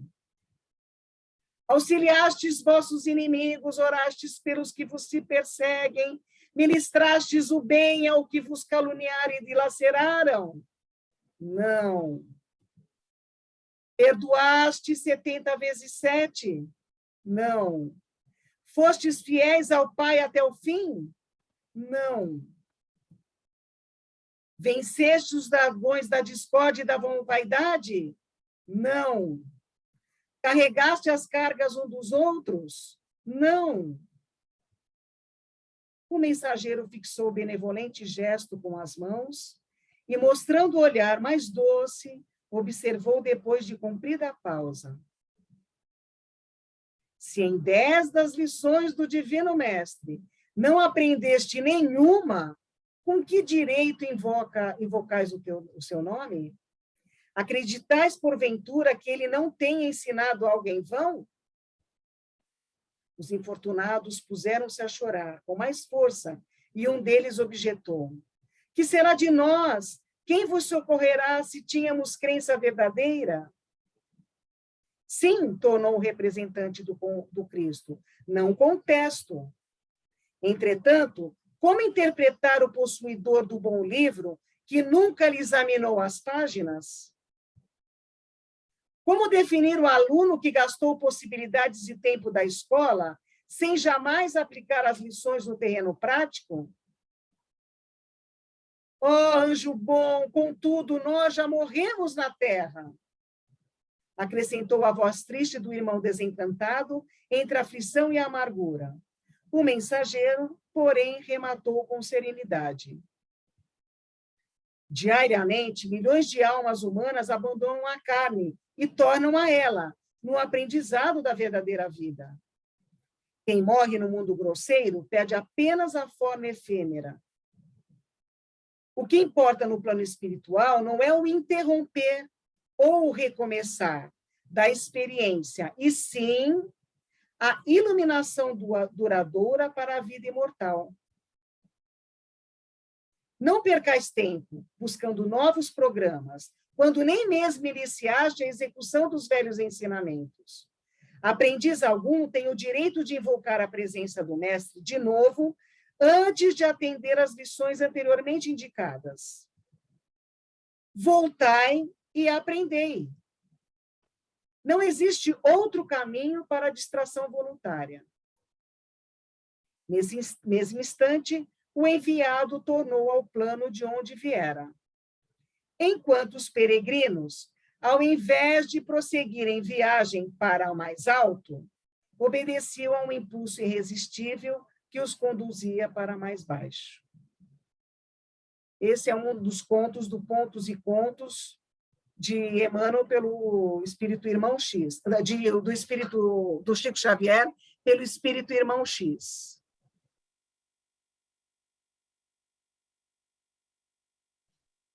E aí fica a mensagem de Jesus. Siga-me.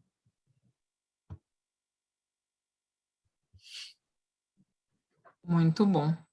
E é isso. Então, só temos 10 liçõezinhas aí para seguir. Nossa. Já dá para ir, já dá para ir tentando responder.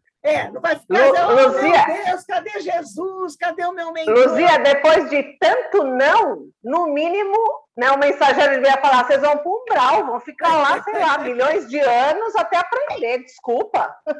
Mas ele ainda falou, dá para você voltar, né? Para eles voltarem, eles tinham que ter seguido ele. Mas eles ficaram naquele meia-culpa, ia falar, pô, e agora, né? Pô, e agora não, vamos, já tem um caminho para seguir, né? Exatamente. Mas são as escolhas, né? Sim. Que a gente faz. Com certeza, com certeza.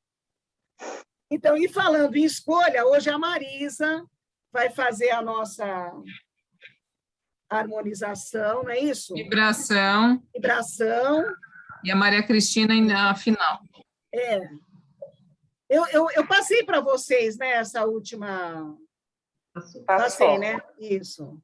Luzia, só um minutinho. A Rosa me mandou um e-mail com dúvida do questionário dela. Rosa, você quer falar sobre sua dúvida? Só para a gente finalizar. Liga o som, Rosa. Certo, para vocês poderem ouvir, foram ligar o som. É simples assim. Não, é porque quando eu fiz as questões, eu respondi todas. E eu achei tranquilo, achei que tinha batido todas. E aí mandei para a Ju mandou com 2 erros. Eu falei, que estranho, eu fui ver, eu não tinha respondido aquilo. E eu recebi a confirmação do envio com uma delas correto, e foi para a Ju com um erro. Então, Rosa, o recibo que você me mandou dizendo que foi o que você recebeu, as duas que você errou e que você mandou para mim, estava errado no recibo. Isso. Não, eu falei errado, desculpa. O que eu quis dizer é errado. Eu acho que eu, na hora de conferir, devo ter clicado Pode ser. Sabe Acontece. na hora que você... Eu costumo fazer e vou conferir se eu respondi todas. Aí eu alterei a resposta. Né? Me deu muita raiva, porque uma assim, coisa é quando a gente responde o questionário e a gente não sabe. Bom, não sei, aprendi, pronto.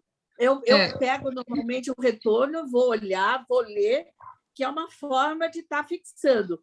Mas eu nem precisei, porque como eu fiz nessa madrugada, eu estava fora, estava sem internet, eu só consegui fazer ontem, né? Então, só uma dica, se você faz no celular e você vai e volta, foi pode acontecer isso. Eu fiz no celular. Então, assim, a gente deixa as questões tornadas obrigatórias. Então, se você chegar lá embaixo e enviar e não for, ele vai assinalar para você que tem uma questão faltando, só para você não correr o risco de ficar rolando e trocar a alternativa.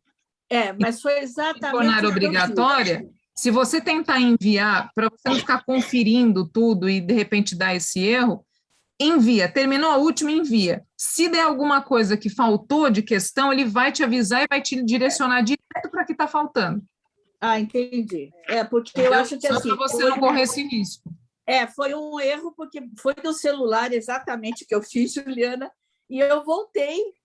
Eu acho que na hora de voltar, eu devo ter clicado exatamente em outra resposta, né? Tanto que quando eu vi o retorno, eu falei, mas eu não respondi isso. Eu achei estranho, aí eu fui conferir na minha. Mas é isso aí.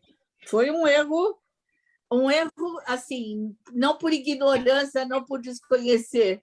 Foi um erro no envio, enfim, na manipulação das questões. Tranquilo, não tem problema. Isso que me deu raiva. Porque calma, sem raivas. Tem raiva. Acontece. É o que os alunos sempre dizem, viu, Rosa? Não entendi. Por que está errado? Os alunos têm essa desculpa, eu já escutei várias vezes. Marcelo, eu também sou professor, de escola aposentada, viu? Você pode parar com isso, viu?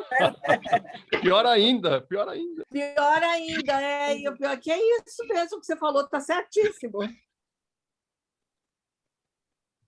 Viu, Marisa, eu tive que fazer umas alterações porque a Lorena, ela saiu do grupo, né? Não tem importância, não. Bom. É que eu não sabia, me pegou assim de surpresa, mas imagina. Assim que é bom, Marisa, no susto. Não é no susto. É que eu costumo, assim, no susto, ficar meio sem voz, mas... O que importa é a voz do coração, bora. Isso. Com certeza. Então, vamos lá. Eu vou fazer o início, né? Vamos, então, nos acalmando, com os nossos pensamentos elevados a Deus e a Jesus, agradecendo pela espiritualidade presente, por todos os alunos, por todos os mentores, por essa participação, por esses conhecimentos, por essa possibilidade de estarmos aqui reunidos para mais um dia dos ensinamentos de Deus e Jesus, para que possamos sempre evoluir, sempre melhorar para nós mesmos e para as pessoas que estão ao nosso lado. Vamos envolver a nossa amiga Marisa, que fará as vibrações, e a nossa amiga Maria Cristina, que fará a prece final. Graças a Deus e graças a Jesus. E vamos, nesse momento, elevando nossos pensamentos, vamos harmonizando os nossos sentimentos e vamos lembrando que as vibrações são o que existe de melhor em nossos corações em forma de amor. E vamos emanar esse amor para todo o nosso planeta, para todas as pessoas que sofrem, toda a humanidade sofredora, para toda a nossa natureza, os nossos rios, a nossa água, os nossos animais, especialmente aqueles que sofrem maus tratos e aqueles que são abandonados. Vamos vibrar por todos os hospitais dos 2 planos, pela nossa infância e juventude, para que seja evangelizada, pelos nossos idosos, para que sejam amparados, reconhecidos, e que possamos agradecer a eles por toda a experiência e amor que eles nos dedicam. Vamos vibrar pela classe médica, por todos que se encontram no meio dessa pandemia, hospitalizados, todos os voluntários, para que possam receber as nossas vibrações de saúde, de amor, e que possam estar sempre na presença de Jesus e de Maria, nossa mãe. Vamos vibrar por todos os orfanatos, acampamentos, alojamentos. Vamos vibrar pelas casas de repouso, pelos orfanatos, por todos que sofrem nos presídios, por todos que se deixaram levar pela criminalidade, pelos vícios, que possam ser recuperados. Vamos vibrar pelas nossas famílias, pelos nossos amigos, pelos nossos vizinhos, pelos nossos desafetos, e vamos vibrar por nós mesmos. E vamos deixar uma vibração de muita luz, depositada nas mãos da espiritualidade, para que ela seja levada onde for mais necessário.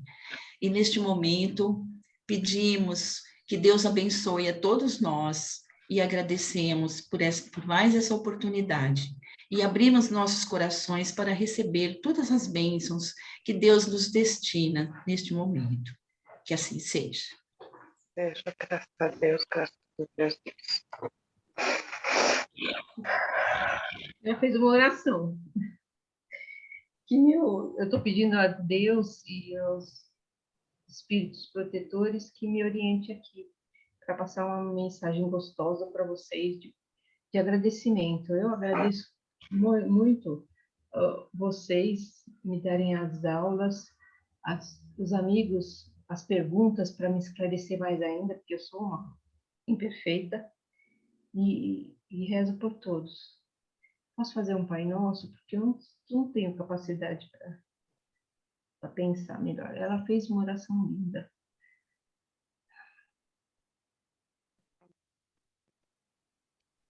Pai nosso que sai dos céus, santificado seja o vosso nome. Venha a nós o vosso reino. Seja feita a vossa vontade, assim na terra como no céu. Pão nosso que está os nossos ofensas, assim como nós perdoamos a quem nos tem ofendido. E não nos deixeis cair em tentação, mas livrai-nos, Senhor, do mal. Proteja todos os meus amigos aqui novos, minha família, meus vizinhos, o nosso planeta inteiro. Que a espiritualidade socorra todos nós. Assim seja. Amém. Deus, graças a Jesus.